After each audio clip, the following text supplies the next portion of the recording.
안녕하세요. 사주명리 컨설턴트 태훈입니다.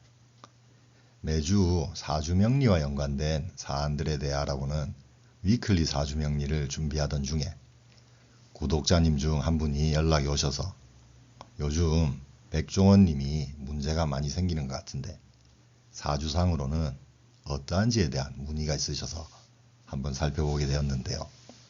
그래서 금주의 이슈인물로 백종원 님의 사주를 한번 살펴보시겠습니다. 우선 사주 원국은 화비겁이 중중한 비겁다자의 사주인데요. 이와 같은 사주는 비겁쟁제의 경쟁을 하느냐 또는 비겁을 활용할 수 있느냐가 어떻게 보면 인생의 테마인 사주라고 볼 수가 있는데요. 가장 좋은 방법은 비겁들이 화생토로 나의 식상을 생하도록 하는 건데요. 아마도 백종원님은 비겁들을 잘 컨트롤 하셨으리라 생각이 되고요. 그 이유 중 하나는 사주명과 운에서 들어온 수편관의 수국화로 비겁들을 적절히 관리를 할 수 있는 사주명과 운기이고요.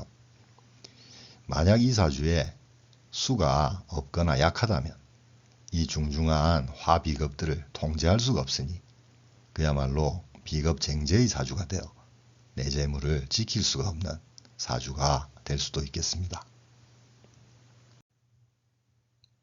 그리고 백종원님의 사주는 51대운에 시지의 해수편관을 천간의 임수편관으로 투관시켰는데요. 이는 편관이니 내 간판이자 직위, 명예, 그리고 브랜드라고도 볼 수도 있는 편관을 올린 거니 내 간판에 대한 의지와 실현의 대운이라고 볼 수가 있고요. 또한 51대운 지지로는 사해궁인 월지와 인신충이 되니 이는 변화변동과 사건사고의 운기인데 편재의 재물과 편인의 생각이나 아이디어 간의 충으로 해석을 하시면 되겠습니다.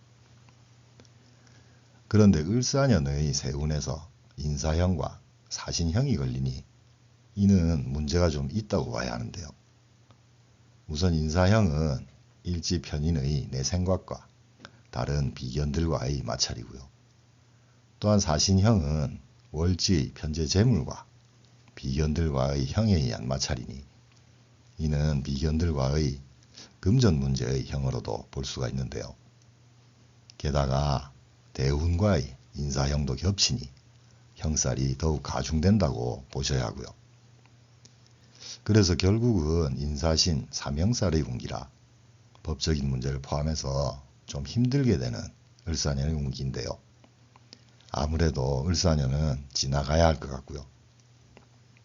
흉운을 완화하기 위한 방법으로는 우선 수개운을 통해서 화비겁의 기운을 누그러뜨려야 하고요.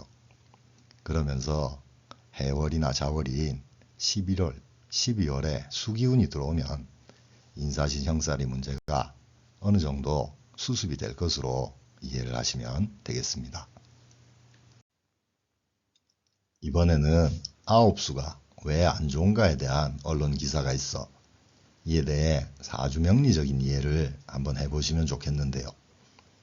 우선 수리적으로 볼 때는 숫자 10은 이상적으로 꽉 차있는 절대적인 완성의 의미를 갖고 있고요. 그리고 숫자 8은 현실 세계에서의 가득 찬 충만함을 의미하는데요. 그래서 10과 8의 중간의 숫자인 9는 현실 세계의 한계를 넘어서는 지나친 수준이나 경지를 뜻하게 되니 이는 다소 현실성을 잃고 이상만을 추구한다는 의미에서 숫자 9가 들어가는 나이인 29세, 39세, 49세 등을 아홉수라 부르고 주의해야 하는 시기라는 뜻에서 안 좋다고 보게 된 걸로 이해하시면 되겠고요. 하지만 사주명리적으로는 아홉수는 아무런 논리적인 근거나 임상에 대한 경험치도 없다는 점을 말씀드리고 싶습니다. 그래서 사주명리에서의 숫자는 음양오행에 기반하여 의미를 부여한 건데요. 우선 세상은 수로부터 시작되었다고 보기 때문에 숫자 1을 오행수로 보고요. 그리고 오행의 진행 과정대로 화는 2가 되고 목은 3, 그리고 금은 4, 토가 5의 의미를 갖게 되는데요. 이와 같이 각 오행에 해당하는 숫자는 그 오행의 기운을 갖고 있다고 이해를 하시면 되겠습니다. 그리고 1부터 5까지의 숫자를 선천수라 하고 공간의 의미를 갖고 있고요. 그 다음 6부터 10까지의 숫자는 후천수라 하고 시간의 의미를 갖고 있는데요. 내 사주의 용신을 알게 되면 그 용신의 숫자를 알 수 있게 되고, 그러면 그 숫자를 활용하는 게 용신개운법이 되는데요.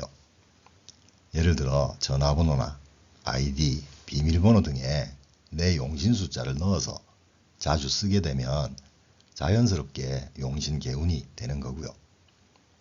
한 가지 참고로 이사를 가시게 되는데 만약 내 사주의 용신 숫자가 3이라면 가능한 3단지나 3동, 3호 또는 3층을 선택하시는 게 좋겠고요. 그리고 사주명리에서 개운 숫자를 가장 많이 활용하는 분야는 장명과 태기를 할 때라고 이해하시면 되겠습니다. 또한 우리 전통시장 장날에서 만약에 27장이라 2일, 7일 날 장이 열리는 지역이 있다면 그 지역은 화의 기운이 가장 좋은 지역이라 화의 날짜인 2일, 7일에 장을 열어야 가장 장이 활성화가 된다고 본 거니 장날이 열리는 날짜를 보면 해당되는 그 지역이 어떤 기운이 가장 좋은 지역인지를 생활상식으로 참조하시면 되겠습니다. 이번에는 사주명리의 기본이 되는 중요한 언구의 의미를 한번 살펴보시겠는데요. 팔자용신 전구월령이라는 언구는 자평진전에 실려 있는데요. 내 팔자의 용신은 전부 월령, 즉 월지에서 구한다는 의미이고요. 그만큼 사주에서 월지의 의미가 중요하다는 건데요. 월지는 내가 태어난 계절이라 내가 살아가는 환경이나 또한 사회궁이자 격국의 기준이 되는 자리인데요. 우선 인묘진의 봄에 태어난 분들은 새로운 시작의 기운이니 창의성의 월령이라 예체능 분야나 뭔가 키우고 가르치는 교육성도 포함되는 월령으로 이해하시고요. 사오미의 여름생인 분들은 펼치고 드러내는 기운이니 활동성이 있는 영업, 엔터, SNS 등도 월령이라고 볼 수가 있겠고요. 그리고 신유술의 가을생의 분들은 결실과 수확의 계절이니 판단하고 결정하고 수련하는 분야도 월령에 포함된다고 보시고요. 해자축 겨울생의 분들은 힐링과 휴식의 코드이니 학문이나 예술, 종교 분야가 나의 월령에 포함될 수 있다고 이해를 하시면 되겠습니다.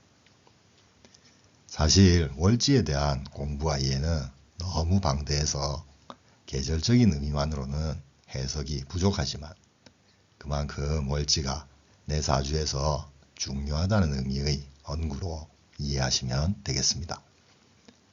오늘은 위클리 사주명리 첫 시간이었는데요. 사주명리를 좀 더 친근하게 이해하실 수 있도록 계속 영상을 만들어 보려고 합니다. 오늘도 영상을 시청해 주셔서 감사합니다. 구독과 좋아요는 계속되는 영상 제작에 큰 힘이 됩니다. 꼭 부탁드립니다. 감사합니다.